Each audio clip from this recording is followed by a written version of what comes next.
نحمده ونصلي على رسوله الكريم اما بعد فاعوذ باللہ من الشیطان الرجیم بسم اللہ الرحمن الرحیم۔ تعریفات کے لائق اللہ رب العزت کی ذات مقدسہ ہے، درود و سلام کے لائق محمد رسول اللہ صلی اللہ علیہ وآلہ وسلم کی ذات اقدس ہے۔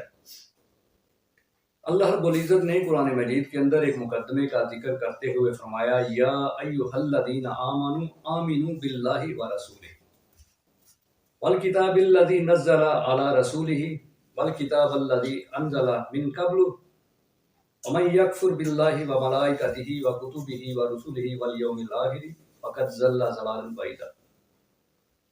کہ اے وہ لوگوں جو ایمان لائے ہو وہ ایمان لاؤ۔ اب یہاں اللہ رب العزت کا ایک انداز مخاطب جو ہے یہ بڑا عجیب ہے، بڑا سوچنے والا ہے، فکر کرنے والا ہے۔ کیوں؟ اس لیے کہ ایک وکیل سے اگر کہا جائے کہ آپ وکیل بن جاتے تو اچھا تھا، ڈاکٹر سے یہ کہا جائے کہ آپ اگر ڈاکٹر ہوتے تو اچھا تھا، ایک انجینئر سے کہا جائے کہ آپ انجینئر ہوتے تو اچھا تھا، ایک فوجی سے کہا جائے کہ آپ اگر فوجی ہوتے تو اچھا تھا، ایک حافظ سے کہا جائے کہ آپ حافظ ہوتے تو اچھا تھا، یا آپ حافظ بن جائیں، وکیل بن جائیں، آپ ڈاکٹر بن جائیں، آپ فوجی بن جائیں، آپ پولیس والا بن جائیں، اور وہ ہو تو وہ آپ کو کس نظروں سے دیکھے گا؟ تو یہی اللہ رب العزت کا انداز مخاطب ہے کہ اے ایمان والو ایمان لاؤ۔ اس بات سے انسان کو سوچنا چاہیے کہ کہیں نہ کہیں کچھ نہ کچھ معاملہ کوئی ضرور ہے۔ تو معاملہ کیا ہے کہ اللہ رب العزت فرما رہے ہیں کہ ایمان لاؤ۔ کس پہ؟ سب سے پہلی بات کہ اللہ پر ایمان لاؤ۔ ہمیں سوچنا چاہیے کہ اللہ رب العزت اگر کہہ رہے ہیں تو اس میں کوئی بہت بڑی حکمت کی بات ہے جو ہمیں سوچنے پر مجبور کرتی ہے، ہمیں فکر دلاتی ہے، ہماری سوچ کو بدلنے کے لیے یہ الفاظ بہت اچھے الفاظ ہیں۔ کوئی آدمی اگر کہے تو ہم اس کو عجیب نظروں سے دیکھیں گے، لیکن اللہ رب العزت جب فرمائیں اور وہ حکم بھی قرآن مجید کے اندر ہو تو ہمیں سوچنا پڑے گا کہ ہاں رب تعالیٰ فرما رہے ہیں، کچھ نہ کچھ معاملہ ضرور ہے۔ تو ایک احادیث مبارکہ جو احادیث کی تمام کتب کے اندر موجود ہے، کتاب الایمان کے اندر حدیث جبریل بھی اس کو کہتے ہیں کہ جبریل امین علیہ السلام آدمی کی شکل میں آتے ہیں نبی علیہ السلام کے پاس۔ حدیث بہت لمبی ہے لیکن اسی واقعہ کے متعلق، اسی بات کے متعلق جو مواد ہے اس کو لیتے ہیں تو اگر بیٹھ جاتے ہیں پیغمبر علیہ السلام کے سامنے اور کہتے ہیں کہ اے اللہ کے نبی علیہ السلام بتائیے ایمان کیا ہے؟ تو فرمایا کہ اللہ پر ایمان، اس کے فرشتوں پر ایمان، آسمانی کتابوں پر ایمان، رسولوں پر ایمان اور آخرت پر ایمان، اس کے بعد اچھی اور بری تقدیر پر ایمان۔ تو اللہ پر ایمان کا مطلب کیا ہے؟ اللہ رب العزت فرما رہے ہیں یا ایھا الذین آمنوا آمنوا باللہ ورسولہ، کہ اے ایمان والو اللہ پر ایمان لاؤ۔ ایمان کیا ہوتا ہے؟ یہ ہے پہچان ہے۔ ایک ریاضی پڑھنے والا طالب علم جو ہے اس کو ریاضی کی اگر پہچان نہ ہو تو اس کو کیا کہیں گے آپ؟ ایک بایولوجی پڑھنے والا، ایک انجینئر پڑھنے والا، ایک میتھ پڑھنے والا، کمپیوٹر پڑھنے والا اور جتنے بھی علوم ہیں، نفسیات کا اسٹوڈنٹ ہے، اس سے آپ کہیں کہ اس کے بارے میں کچھ انفارمیشن دیجئے، کچھ بتائیے، تو اگر نہ دے پائے تو کیا کہیں گے آپ اس کو؟ تو آپ نے دیکھا ہوگا کہ ہمارے بچے، ہم بھی اسی دور سے گزرے ہیں، تو جو مضامین ہم رکھتے ہیں پیپروں کے اندر، جب بچہ پیپر دے کر آتا ہے ہم سے بھی پوچھا جاتا تھا کہ سناؤ کیا معاملہ بنا، پیپر کس طرح کا ہوا؟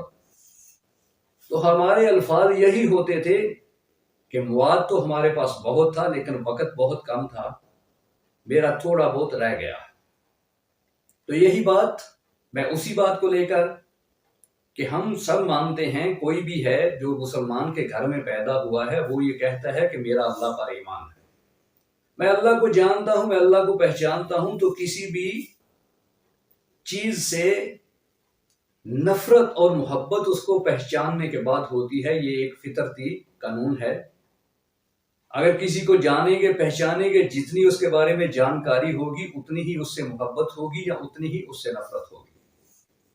تو آج اللہ رب العزت پر ہم ایمان رکھتے ہیں، ہم یہ کہتے ہیں کہ ہم اللہ کو رب مانتے ہیں، اللہ مانتے ہیں، ہمارا اس پر ایمان ہے۔ تو میرا ایک سوال ہے کہ آپ خود ہی امیدوار ہیں، آپ خود ہی کمرہ امتحان کے اندر ہیں، آپ خود ہی نگران ہیں، آپ خود ہی سپرنٹینڈنٹ ہیں، آپ خود ہی نمبر لگانے والے ہیں۔ تو ایک امیدوار کی حیثیت سے آپ امیدوار بھی آپ ہیں، نگران بھی آپ ہیں، سپرنٹینڈنٹ بھی آپ ہیں، پیپر بھی آپ نے حل کرنا ہے، اس کے بعد نمبر بھی آپ نے دینے ہیں۔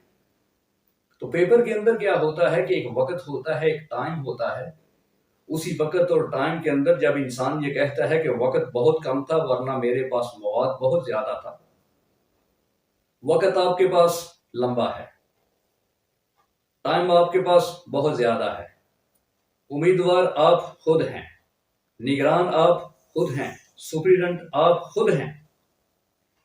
پیپر کو حل کرنے کے بعد نمبر آپ نے خود لگانے ہیں۔ تو میرا آپ سے یہ سوال ہے کہ ایک پیپر لیجئے، آپ کو اقبال کے بارے میں کہا جائے لکھو تو آپ لکھ لیں گے، محمد علی جناح کے بارے میں کہا جائے لکھو تو آپ لکھیں گے، اور بھی جتنے مضامین ہیں، مائی ٹیچر ہے، مائی ٹیبل ہے، مائی چیئر ہے، اور بھی بہت سارے مضامین ہیں جو انسان لکھتا ہے اور لکھتا چلا جاتا ہے۔ تو میرا آپ سے یہ سوال ہے کہ آپ نے یہ سوچنا ہے رب تعالیٰ کی اس بات کو لے کر، یا ایھا الذین آمنوا آمنو، اے ایمان والو ایمان لاؤ اللہ پر۔ تو آپ کو ایک مضمون دیا جاتا ہے، ایک چیپٹر دیا جاتا ہے اللہ، تو آپ نے اللہ پہ لکھنا ہے، ایک مضمون آپ نے لکھنا ہے اللہ پہ۔ پیپر آپ کے پاس ہیں، کھلا ٹائم ہے، سب کچھ آپ ہیں، نگران آپ ہیں،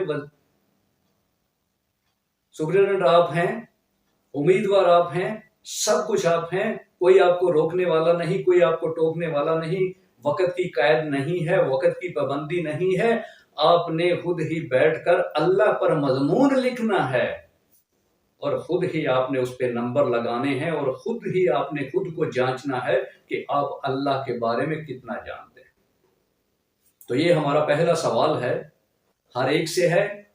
اس کے بعد پتہ چلے گا کہ ہم اللہ کو کتنا جانتے ہیں۔ اللہ پر ایمان تو ہے، اور ہم اللہ کو کتنا جانتے ہیں۔ بایولوجی کا اسٹوڈنٹ ہو، فزکس کا ہو، کیمسٹری کا ہو، نفسیات کا ہو، سوشیالوجی کا ہو، میتھ کا ہو، کمپیوٹر کا ہو، اور وہ پیپر لکھنے کے بعد اگر ایک صفحہ بھی نہ لکھ پائے تو آپ کیا کہیں گے کہ تم نے کیا پڑھا؟ اور یہی سوال ہے، اپنے رب پر آپ کا ایمان ہے تو آپ نے پیپر لے کر اپنے رب کے بارے میں لکھنا ہے، اور خود ہی آپ نے نمبر لگانے ہیں، اور پھر خود ہی آپ نے خود کو دیکھنا ہے، جانچنا ہے، پڑتال کرنی ہے کہ آپ رب کو جس پر ایمان رکھتے ہو اس کو کتنا جانتے ہو۔ نمبر آپ نے خود ہی دینے ہیں۔ یہ ہمارا پہلا سوال ہے۔ تو ملتے ہیں اگلے سوال میں اس کے بعد، تب تک کے لیے اجازت دیجیے۔ اللہ رب العزت آپ کا حامی و ناصر ہو۔ اللہ رب العزت سے دعا ہے کہ اللہ تبارک و تعالی ہم سب کو صحیح دین کو سمجھنے اور اس پر عمل کرنے کی توفیق عطا فرمائے۔ وآخر دعوانا ان الحمد للہ رب العالمین۔